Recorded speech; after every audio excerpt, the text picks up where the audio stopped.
Alors nous poursuivons le travail de cet après-midi en accueillant maintenant Morgana Herrera, qui vient de l'Université de Toulouse, Jean Jaurès. Et vous allez présenter une communication, je vous laisse vous installer, à propos de la série Amazonas de Mitos y Visiones du Proyecto Especial Bicentenario, exposition artistique, documentaire historique et récits mythiques amazoniens. Oui, bonjour, merci beaucoup pour la présentation. Merci à l'Université de Bordeaux, à Isabelle Tauzin et à toute son équipe d'organisation pour la tenue du colloque et au Musée d'Aquitaine qui nous accueille.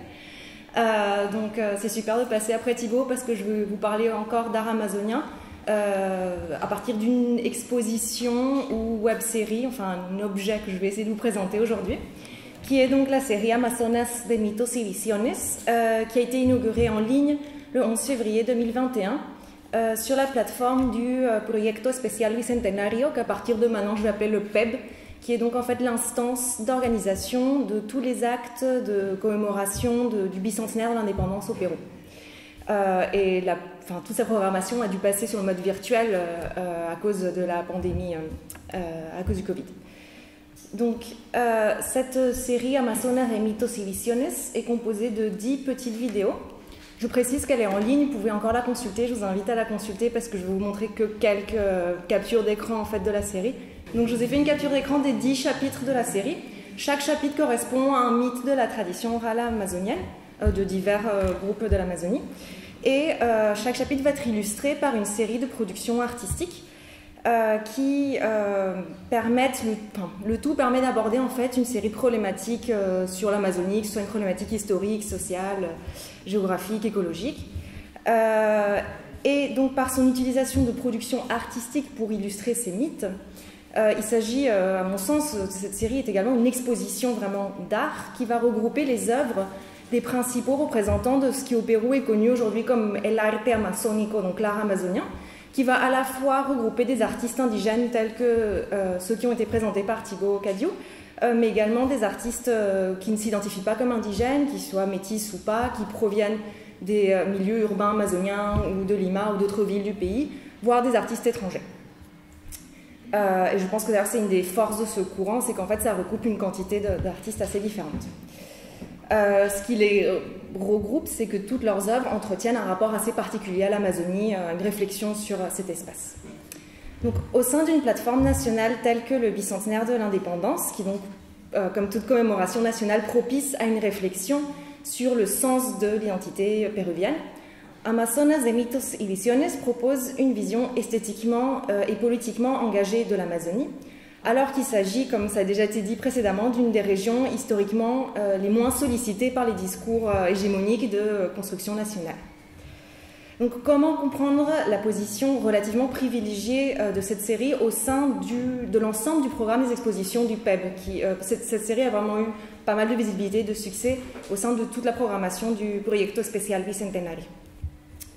Donc, Amazonas de Mitos y Visiones est une commande qui a été réalisée par le PEB à Christian Mendayan, que vous voyez ici, qui est sans doute le principal promoteur de l'art amazonien aujourd'hui au Pérou. Et donc, il est à la fois le scénariste et le réalisateur de la série, et il va aussi également avoir un rôle presque de guide au sein de chaque épisode. Il va se mettre en scène avec des œuvres derrière, donc comme un guide conférencier en fait dans une salle d'exposition. Donc c'est un curateur et artiste originaire d'Iquitos, qui est donc, comme on l'a vu, la ville la plus importante d'Amazonie péruvienne. Et c'est un nom très reconnu des institutions culturelles au Pérou, très reconnu aussi par la critique et le public en général. Donc de prime abord, sa désignation pour réaliser une importante activité des célébrations du bicentenaire de l'indépendance n'est pas étonnante en soi, du fait à la fois de sa propre réputation comme curateur et artiste, mais également de celle de tout le courant de l'art amazonien. Donc, si l'on pose pourtant la commémoration comme une stratégie d'un État pour célébrer et légitimer une communauté nationale et comme une lutte entre différentes mémoires pour présenter une image polie de soi, il faut néanmoins se rendre à l'évidence que l'inclusion d'une exposition exclusivement centrée sur la forêt dans les célébrations du bicentenaire de l'indépendance péruvienne, ça ne va pas de soi. J'aimerais d'abord rappeler que rares sont les espaces amazoniens qui sont de fait intégrés à l'État-nation péruvien en 1820, enfin, à la nouvelle République péruvienne qui naît en 1821 et qui, donc la date qui est célébrée par le bicentenaire, donc à ce niveau-là déjà on peut s'en étonner. Et par ailleurs, l'Amazonie donc a été peu saisie par les débats de définition de la péruvianité. Et d'ailleurs, on le remarque au sein même du cycle des activités académiques du Proyecto Especial Bicentenario. Donc, en plus des expositions, le PEB a organisé des tables rondes, donc c'est le cycle académique, qu'il a appelé les Cátedras Bicentenarios, les chaires bicentenaires. Et il y en a eu une qui a été intitulée l'Amazonie républicaine, une réflexion pour le bicentenaire, qui était exclusivement consacrée à la forêt. Mais en revanche, les tables rondes qui abordaient des thématiques transversales péruviennes, par exemple, il y a une table ronde sur la migration, une table ronde sur l'éducation, une table ronde sur le racisme. Dans ces tables rondes-là, il n'y avait pas de spécialistes de l'Amazonie. C'est-à-dire que dans le volet scientifique de la commémoration, on voit qu'il est toujours difficile d'inclure des problématiques amazoniennes à une réflexion globale sur tout le Pérou. Donc ils ont bien une table à part, mais ils ne sont pas inclus de façon transversale aux autres tables rondes. D'ailleurs, il y a eu guère de présence amazonienne dans les commémorations de l'indépendance par le passé, que ce soit celle déjà évoquée de Leguía de 1921 ou celle des 150 ans de l'indépendance sous Velasco. Et même l'importante commémoration du 4e centenaire de la découverte de l'Amazone, qui est célébrée en 1942, qui a été l'objet de ma thèse doctorale, ne débouche pas sur des projets pérennes d'inclusion de problématiques amazoniennes à une réflexion globale, nationale, péruvienne. Mais ces dernières années, il me semble qu'il y a deux événements qui ont permis d'amorcer une réflexion plus globale et menée depuis divers champs quant à la mémoire nationale d'événements amazoniens. Donc un de ces premiers événements est pour moi le Baguaço, qui est donc le nom d'un affrontement mortel qui a eu lieu en 2009 entre les forces de l'ordre et des organisations indigènes dans l'Amazonie du nord du Pérou.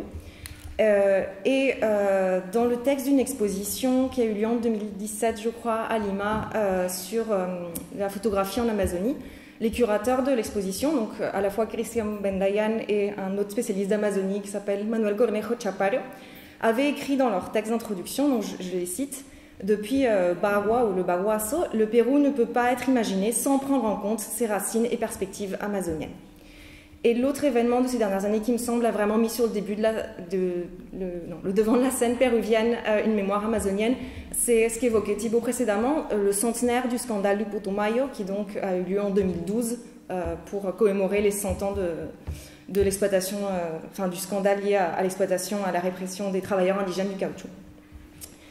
Dans les deux cas, donc le Baguaço comme la mémoire du Putumayo, les productions artistiques ont eu un rôle fondamental dans la diffusion au niveau national d'une mémoire d'événements touchant à l'Amazonie. Et d'ailleurs, il est intéressant de remarquer que pour la table ronde sur l'Amazonie qui a été organisée par le PEB, tous les invités étaient en fait spécialistes de culture visuelle, ce qui était assez étonnant puisque c'était des tables rondes en fait de sciences humaines et sociales en général.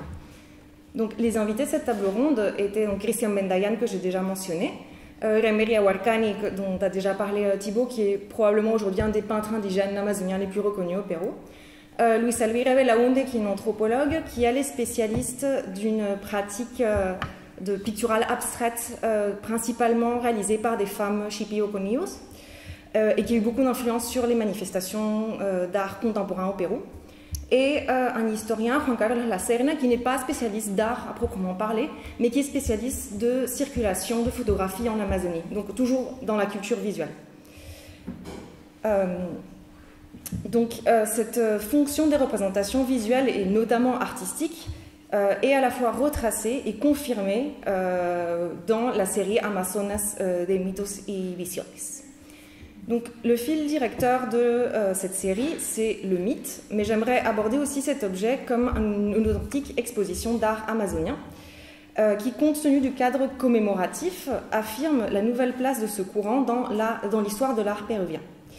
Et c'est au sujet de cette problématique qu'est invité à s'exprimer d'ailleurs un artiste visuel qui est interviewé pour la web-série ou l'exposition, qui est Harry Chavez. Donc ça, c'est le travail de Harry Chavez, qui est très connu pour ses grands formats avec des milliers de perles qui sont inspirées des visions qu'il a sous ayahuasca. Donc il y a beaucoup de serpents, de jaguars, etc. Toutes les images que je vais vous montrer à partir de maintenant, c'est des captures d'écran de la web-série / exposition. Et avec un soin vraiment pour montrer le type de matériau utilisé. Donc le détail que je vous mets sur le côté où on voit peut-être un peu mieux les perles, ça provient de la série aussi. Donc il y a un gros plan, un zoom qui nous permet de nous approcher de cette œuvre. Donc je disais que Jairi Chavez est interviewé pour son interview va être hébergée aussi par l'exposition Amazonas de Mitos. Et donc il est interrogé sur cette place du courant amazonien dans l'art péruvien, et je vais le citer, il nous dit que l'art amazonien est une étape fondamentale de l'art péruvien. On peut déjà parler de tournant culturel qui a eu une puissance comparable à n'importe quel mouvement artistique dans le monde. Il lui manque la reconnaissance, mais c'est un art qui a atteint une telle maturité qu'il intègre pleinement le spectre de l'art péruvien. Fin de citation. Donc il n'est pas anodin que Jairi Chavez parle de mouvement artistique, qui est une expression d'historien de l'art en réalité, et qui permet de légitimer un groupe d'artistes appartenant à ce courant, qui pour la plupart sont des artistes autodidactes, notamment les artistes indigènes, et dont les œuvres ont peiné pendant longtemps à intégrer un marché de l'art. Et c'est en ce sens que Jairi Chavez parle d'ailleurs de manque de reconnaissance de l'art amazonien, malgré un net succès public au Pérou, qui est un aspect qui est aussi souvent dénoncé par Remberia Huarcani. Donc Thibaut en a déjà parlé, mais Remberia Huarcani, je vous disais, c'est un artiste d'origine Huitoto, donc encore une capture d'écran de la série, cette fois-ci il est connu notamment pour ses peintures de mythes de son clan, de sa famille Huitoto. Et donc Remberia Huarcani est aussi interviewé par l'exposition, par la web-série, et dans son entretien qu'on peut aussi consulter en ligne, il est interrogé sur la place particulière de l'artiste indigène. Et lui, donc je vais le citer également, j'ai perdu ma citation. Ah oui, pardon. Donc oui, en fait, Remberia Huarcani revendique beaucoup le fait d'être reconnu pleinement comme un artiste et pas simplement comme un artiste indigène, parce qu'il veut essayer de s'échapper de l'étiquette de artisanat ou art populaire qui est souvent rattaché aux productions autochtones. Et il le fait aussi pour son père, qui est Santiago Huarcani, dont vous avez vu une œuvre tout à l'heure aussi. Et donc dans son entretien, il a parlé de à la fois sa pratique et celle de son père. Et il nous dit, donc là j'arrive à ma citation, excusez-moi, l'artiste indigène combine diverses activités et savoir-faire. Mon père ne se considère pas comme un artiste contemporain, tel que le définirait un artiste contemporain urbain.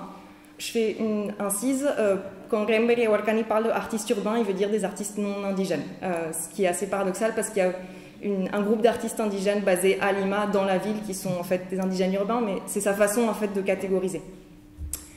Et donc je finis ma citation. Mon père est un artiste contemporain indigène qui se consacre à de multiples tâches telles que l'agriculture, la pêche, la chasse et aussi la création d'œuvres d'art.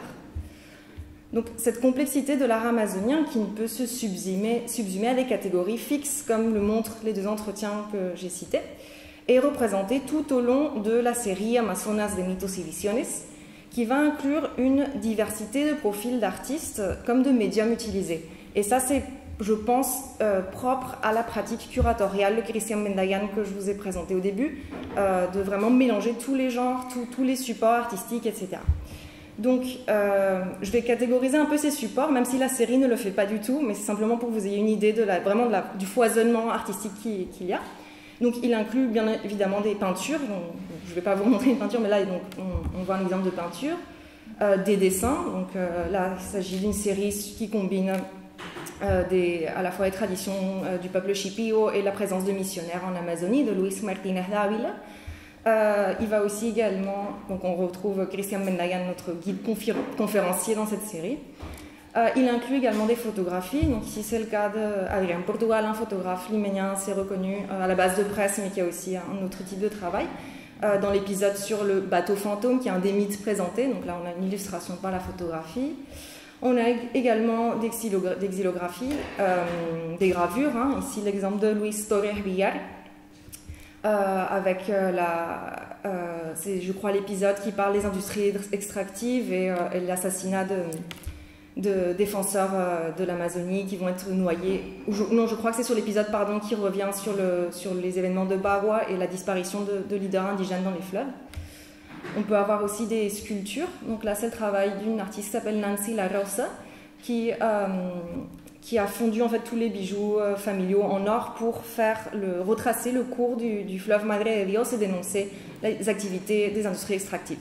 Donc, dans tous les exemples que je vous ai montrés, c'est plutôt des médiums artistiques considérés comme plutôt des beaux-arts, enfin assez traditionnels. Mais Cristian Mendayan va aussi inclure ce que, historiquement, on a plutôt considéré comme de l'art populaire ou traditionnel, mais sans faire de distinction, justement. Et c'est ça qui est intéressant dans la série et dans tout ce mouvement-là. Donc, il va inclure, par exemple, de la céramique d'une artiste shipiwa qui est assez reconnue également au Pérou, qui s'appelle Lastenia Canayo, que vous voyez. Donc c'est une série de céramiques statues qui représentent les esprits, pour faire bref, les esprits de la forêt. Il va aussi inclure les broderies, donc l'art textile également d'une artiste shipiwa qui s'appelle Olga Mori. Et toujours dans cette historique étiquette de art populaire ou art traditionnel, il y a également beaucoup de fresques murales, d'art de rue, etc. Donc, c'est simple, voilà. Encore une fois, j'ai pas envie d'utiliser cette catégorie simplement pour qu'on voit à quel point c'est varié. Non et en plus donc de ce type d'expression artistique, la série va également inclure des expressions qui appartiennent clairement, pleinement aux expressions les plus contemporaines auxquelles on est habitué dans les musées les plus contemporains. Donc par exemple des installations. Ici, c'est l'installation d'un artiste suisse, Francesco Mariotti, qui a également illustré Las Tres Mitades de Ino Moxo, dont parlait Catherine Eman tout à l'heure. Donc, une installation. Il va y avoir également du vidéo art. Donc, je ne vais pas m'apesantir, je ne vais pas trop élaborer, mais donc on a un artiste hondurien ici qui a fait tout un travail sur Iquitos comme la ville de la ruine capitaliste et comment aujourd'hui c'est aussi une ville de la fête, des communautés trans. Et bref, c'est une vidéo où des trans d'Iquitos vont lire des passages de l'histoire de la sexualité de Michel Foucault pour parler de ce paradoxe de corps résistant, de ruine du capitalisme, etc. C'est un peu dense, donc c'est simplement pour vous montrer la variété. Et on va aussi avoir des performances. Donc ici, c'est le Juan Javier Salazar, qui est un des artistes contemporains, enfin qui est mort maintenant, mais un des artistes contemporains péruviens les plus importants des dernières décennies, et qui a fait une performance où en fait, il distribuait dans les transports à Lima des peluches qu'il appelait perucitos, qui étaient des petits Pérous en forme de peluche. Là, on ne le voit pas, mais en fait, c'est comme un jaguar. Donc, il avait le design d'un jaguar. Et donc, selon Cristian Mendayan, c'est de l'art amazonien, du coup, puisqu'il évoque la figure de jaguar et la distribue dans Lima, qui est si éloignée de la forêt. Voilà. Donc, le fil du narratif du scénario étant celui du mythe, il fluidifie le propos et il empêche toute séparation générique, contrairement à ce que je viens de faire, à la faveur d'un art amazonien qui serait capable, au contraire, de dépasser toutes ces classifications et qui serait une diversité d'expressions contemporaines à partir, c'est vrai parfois, de recomposition de traditions. Et là, j'espère que j'ai le temps, mais je voulais vous montrer un exemple très parlant de cela, qui est une performance qui s'appelle El Lugar de los Espíritus, le lieu des esprits, qui va utiliser des masques faits avec des matériaux traditionnels de la forêt par un couple d'artistes, Santiago Yahuarcani, dont on a déjà parlé, et sa femme, Nereida Lopez. Donc, ils vont utiliser ces masques, mais pour les resignifier dans une performance contemporaine. Et là, alors c'est une vidéo, je ne sais pas comment avancer. Voilà. Allí, donde chorrea el agua, en ese montón de piedras hundidas, donde el Putumayo se hace remolino, allí empezó todo hace miles de años. Una mañana, Juma, el dios Garza, dejó su túnica blanca en la orilla para bucear en busca de pescado, pero al regresar, esta había desaparecido. Unos niños traviesos se la habían llevado. El dios Garza buscó su túnica en los ríos hasta llegar al mar sin encontrarla. Cuando regresó, halló una fiesta donde uno a uno se probaban la túnica y se reían y se burlaban al ver que no le quedaba a nadie. Entonces, unos niños invitaron a un viejo alto y delgado que permanecía solitario en un rincón.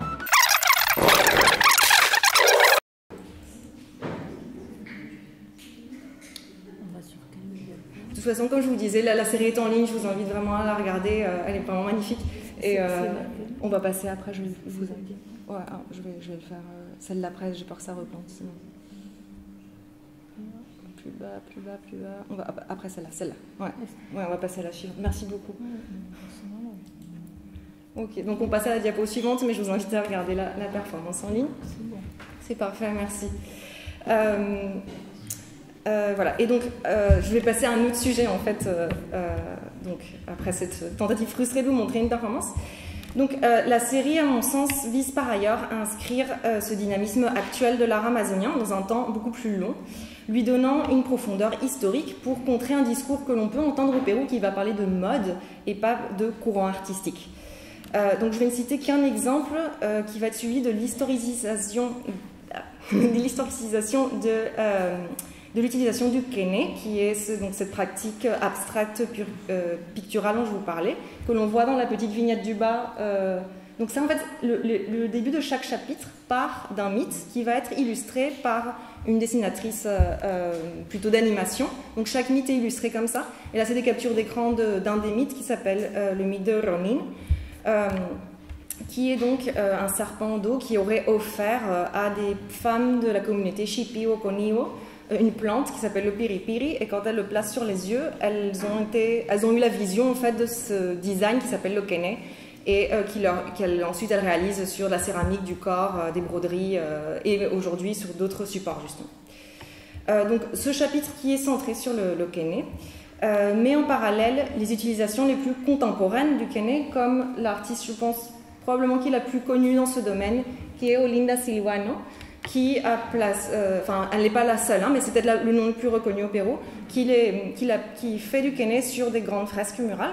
Donc le chapitre à la fois montre cette utilisation assez contemporaine du kene, mais en même temps montre, par exemple,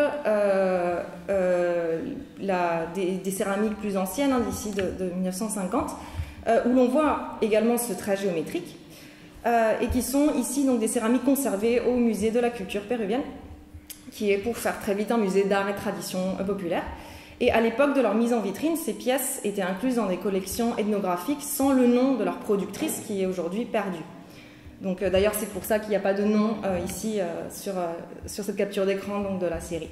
Mais en même temps, dans le même épisode, on va aussi voir de la céramique contemporaine qui utilise le kene, avec cette fois-ci vraiment le nom de la personne de l'artiste, hein, qui l'a réalisé. Donc ici Agustina Valera qui commence à être assez reconnue sur une scène artistique, assistée d'Oliveira Agustin.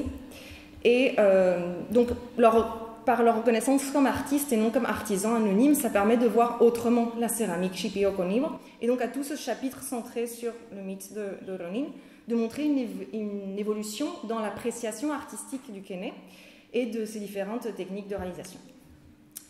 Et enfin, donc j'aimerais finir par avancer que Amazonas de Mitos y Visiones fait aussi le pari de synthétiser deux tendances manifestes des expositions d'art amazonien de ces dernières années. Donc une de ces tendances, c'est celle de dénoncer que l'Amazonie et ses habitants ont été des oubliés de l'histoire officielle. Et la seconde de ces tendances, c'est celle de rappeler que l'histoire n'est pas le seul rapport possible au temps, et que le temps mythique peut être aussi posé comme un récit tout aussi valable. Donc il y a plusieurs événements importants pour l'histoire amazonienne, mais aussi pour l'histoire péruvienne, qui vont être abordés par la série. Et je vais les citer chronologiquement, mais la série ne fait pas du tout ça, justement. Donc encore une fois, c'est uniquement pour qu'on voit ce que permet d'utiliser le mythe pour aborder autrement l'histoire, que je voulais les mettre ici dans l'ordre chronologique. Donc les événements historiques qu'aborde la série, dans un ordre chronologique, c'est d'abord la découverte, entre guillemets, de l'Amazone de 1542, qui va être abordée dans le premier épisode, centré sur le mythe des Amazones, qui va être le seul mythe, en fait, extérieur ou importé de l'espace amazonien traité par la série. Le deuxième événement historique, c'est la révolte de Juan Santos Atahualpa de 1742, qui, lui, est traité, donc, comme je vous l'ai mis dans le chapitre 8, sur le mythe du guerrier qui se transforme en orchidée. Enfin, on a le boom de l'exploitation du caoutchouc et de l'exploitation aussi pétrolière, cette fois-ci dans les années 70, qui vont être abordés dans le même épisode sur le bateau fantôme, qui est en fait un épisode centré sur le mythe du bateau fantôme, mais aussi sur les industries extractives en Amazonie. Un autre épisode, là on passe dans l'histoire la plus contemporaine, voire l'histoire du temps présent. Un autre épisode serait le massacre du bar Las Gardenias à Tarapoto par des membres du MRTA, donc un groupe terroriste de ces années-là, de je ne sais plus combien, je crois 10 membres de la communauté LGBTQI qui étaient dans ce bar, qui était un bar gay de Tarapoto. Le baguasso dont je vous ai parlé au tout début, donc cet affrontement mortel dans le nord de l'Amazonie entre forces de l'ordre et population indigène. Et là vraiment, oui, enfin, j'ai envie de dire histoire du temps présent, le dernier épisode évoqué est l'assassinat de 4 leaders Ashaninkas de la communauté de Sahueta en 2014, qui étaient des défenseurs qui protégeaient en fait leur communauté contre les trafiquants de bois, voilà, il y a toute une mafia de trafic de bois en Amazonie, comme de minerie, minerie on dit en français? Non, minerie illégale, je ne sais plus comment on dit. Bon, bref, je ferme la parenthèse. Donc on a aussi cet événement. Donc, nombre de ces épisodes qui sont ici listés sont plus ou moins connus, mais ne font pas pour autant partie d'une histoire que l'on enseigne au Pérou. Donc, rappeler ces récits oubliés dans un cadre commémoratif tel que celui du bicentenaire, c'est dire que l'Amazonie appartient aussi à une histoire nationale et qu'elle n'est pas un territoire à part, en dehors de l'histoire, contrairement à une image topique qui perdure à son sujet jusqu'à aujourd'hui. Pour autant, donc, comme je disais, Amazonas de mitos et visiones ne recompose pas une chronologie, mais part de l'idée que les créatures mythiques de la tradition orale amazonienne apparaissent et reviennent quand l'équilibre de la forêt est perturbé. Et ici, ce seraient des perturbations en fait de cette forêt. Donc, le message en filigrane de la série est celui d'un continuum historique de violence et d'exploitation vis-à-vis de l'Amazonie. Et donc, il y a toujours une raison renouvelée pour l'apparition de ces personnages mythiques. Donc, il ne s'agit pas de séparer un temps mythique d'un temps historique, mais justement de les entremêler, de les rendre indissociables dans notre rapport à l'Amazonie et à ses représentations artistiques.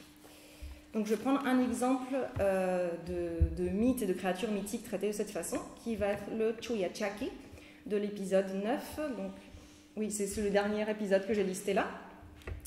Donc, le Chuyachaki est un esprit capable de prendre la forme d'un être humain que l'on connaît, et du coup, on va lui faire confiance et il va nous perdre dans la forêt. Et donc, ça, c'est une des versions du mythe, hein, mais ça a été réinterprété comme un esprit protecteur du bois, et du coup, le Chuyachaki va perdre plutôt des personnes qui sont venues en Amazonie pour détruire l'Amazonie. Donc, c'est une réinterprétation du mythe. Et donc l'épisode va l'associer finalement à la figure des leaders indigènes qui défendent le territoire justement de ces envahisseurs qui exploitent la forêt. Donc l'épisode va commencer en se centrant sur les représentations les plus, disons, mythiques de ce personnage du Chuyachaki. Donc ici, c'est le peintre José Arajo Ashuko qui est, en réalité, c'était un peintre publicitaire à Iquitos qui décorait notamment l'intérieur des boîtes de nuit à Iquitos. Et c'est notamment grâce à Cristian Mendayan qu'il a inclus dans des expositions d'art à Lima contemporain que son œuvre en fait a eu un autre type de trajectoire. Et donc là, oui, j'ai oublié de dire, mais le Chuyachaki, si on se perd quand on le suit, c'est parce que normalement il a une patte qui est une patte de cerf, et du coup, je crois que vous le voyez avec les petites traces en vert sur le côté, quand on suit sa trace, on se perd. Donc là, il y a une représentation de cet être mythique avec sa petite patte de cerf. Voilà, donc on a le début de l'épisode qui va prendre en compte plutôt ce type de représentation. Puis il va se centrer sur la représentation justement de ces leaders indigènes assassinés. Donc ici par exemple l'épisode continue en montrant cette toile Enrique Casanto, qui est un peintre du peuple Ashaninka, qui lui rend hommage aux 4 leaders assassinés dont je parlais tout à l'heure de la communauté de Sahueto. Et donc il s'agit de Edwin Chota, Jorge Ríos, Leoncio Quintissima et Francisco Pinedo, voilà, qui sont opposés aux trafiquants de bois et qui ont été assassinés. Et donc ce peintre Enrique Casanto leur rend hommage en le représentant habillé de la traditionnelle Koshma, qui est l'habit Ashaninka, et entouré des divinités cosmogoniques du peuple Ashaninka. Et en même temps, l'épisode va aussi montrer des installations comme celle-ci de Jota Castro à l'honneur de Edwin Chota, ou celle que j'ai montrée tout à l'heure de l'artiste suisse dont je vous parlais, Francesco Mariotti. C'était aussi une installation en hommage à ces leaders indigènes. Et donc l'épisode, comme toute la pratique curatoriale en fait de Cristian Mendayan, prend soin de vraiment montrer une diversité de types d'artistes, de provenance des artistes, qui montre que la mémoire de cet événement peut être saisie par différents secteurs de la société péruvienne et via des langages artistiques assez variés. Donc, en guise de conclusion, je voudrais finir par donner la parole à l'artiste Shipiwa, je me mélange à ce temps-ci, l'artiste Shipiwa Shonon Bencho, donc, qui est une jeune artiste de la communauté Shipio. Ça, c'est une de ses œuvres qui est dans l'épisode sur la sirène et le bufeo colorado, qui est le dauphin rose de l'Amazone.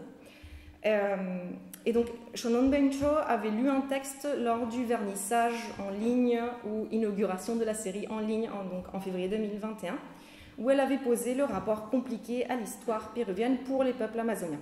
Et donc, je vais la citer. J'aurais dû mettre un slide avec cette citation, je suis désolée, donc je vais la citer. Si nous-mêmes, en tant que peuple indigène amazonien, étions réellement conscients de l'histoire, nous saurions que nous n'avons rien à célébrer pour ce bicentenaire.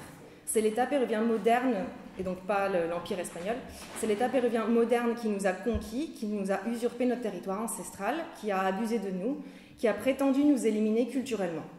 Alors nous, femmes indigènes et artistes, nous devons participer au bicentenaire de l'indépendance du Pérou, mais pas dans la célébration, sinon pour faire connaître notre vérité, notre propre version de l'histoire, ainsi que la beauté et sagesse de notre culture. Fin de citation. Donc ce discours est en fin de compte beaucoup plus politisé que le scénario de la série, qui par exemple à aucun moment n'évoque la question de la souveraineté des territoires indigènes. Mais il me semble qu'à la fois par sa participation à l'inauguration, au vernissage de cette série ou exposition donc, de Shonon Bencho, la série rappelle un autre aspect de la construction de la scène artistique amazonienne au Pérou aujourd'hui, et c'est le fait qu'elle a fonctionné aussi comme une tribune pour faire entendre une voix contestataire de la part d'artistes indigènes. Le discours de Shonon Bencho n'est pas sans rappeler le mot d'ordre du nada que celebrar que l'on entend, donc rien à célébrer, que l'on entend tous les 12 octobre, notamment de la part d'activistes indigènes, sur la question de la découverte de l'Amérique en 1992. Et donc Amazonas de Mitos y Visiones, cette série ou exposition hébergée par le Proyecto Especial Bicentenario, pourrait aussi être vue comme une occasion de consolider le potentiel activiste de l'art amazonien. Merci.